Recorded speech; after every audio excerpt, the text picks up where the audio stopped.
The GrassRank Institute has reviewed 100 years of the historical record. The finding is not in dispute. For a century, powerful men have attempted to bend the World Cup to their will.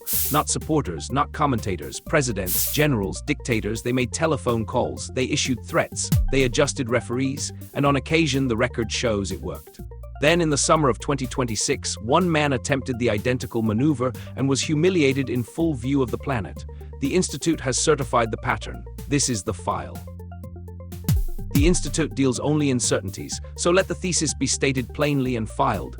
Every strongman who has ever tried to own football has been permitted a brief, glittering victory, and every one of them has been collected in due course by history with interest. The panel of 3 has reviewed 4 cases. It found no exceptions. Observe the record. Case 1, 1934. Benito Mussolini converts the World Cup into an instrument of fascist propaganda. State funds raise the stadiums. His officials lean upon the referees. Italy wins on home soil precisely as instructed. For a season the maneuver appears sound, an entire nation persuaded that fascism has proven itself upon a football pitch. The Institute notes the confidence. The Institute also notes the sequel. 11 years later, the same man hangs upside down from the roof of a filling station in Milan, executed by his own people. All that power, all those corrected scorelines, and in the end he swings like a slab of meat in a market. Football granted him a few weeks of glory. History filed the correction. Certified, the record always balances. Case 2, 1978. Argentina is governed by a military dictatorship engaged in the disappearance of thousands of its own citizens. It is also hosting the World Cup, so the generals stage a spectacle, occupy the finest seats as though appointed by God, and instruct the nation to celebrate. Argentina wins. The junta accepts the trophy as proof of its own legitimacy. The Institute weighs this reading and rejects it.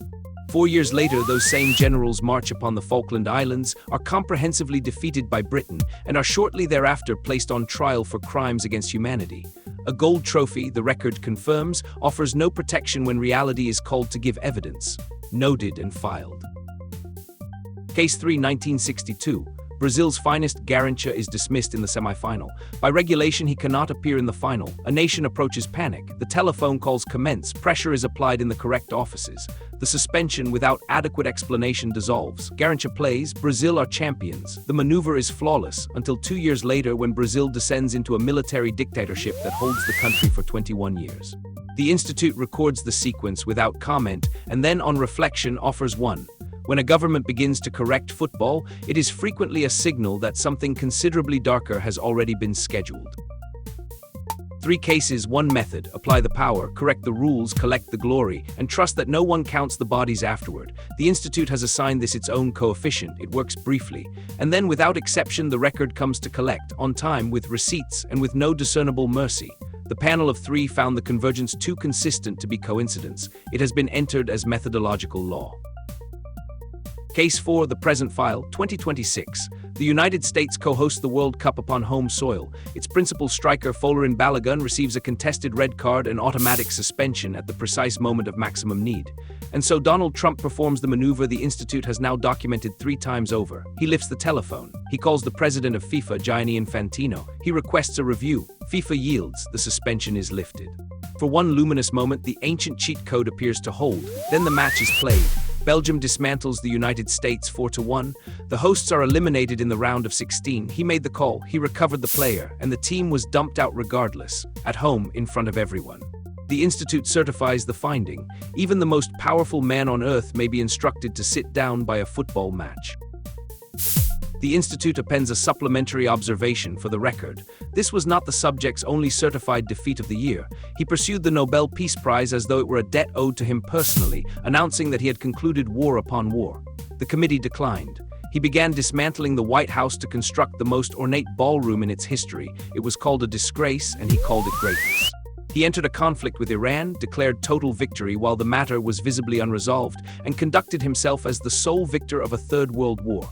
And then he intervened in person on behalf of the national team, which was promptly eliminated. The Institute files these together under a single heading: a year certified of losses. The verdict of the GrassRank Institute is issued without reservation.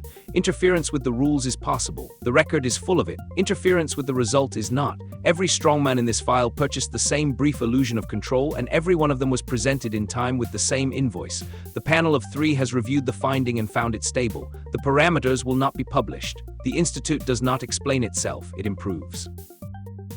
The file is now open to the public. Which humiliating defeat does the record weigh heaviest? Submit your verdict below. The panel of 3 reads every submission and logs it permanently. Should sufficient interest be registered, the Institute will certify a second bulletin ranking every act of political interference in the history of the competition.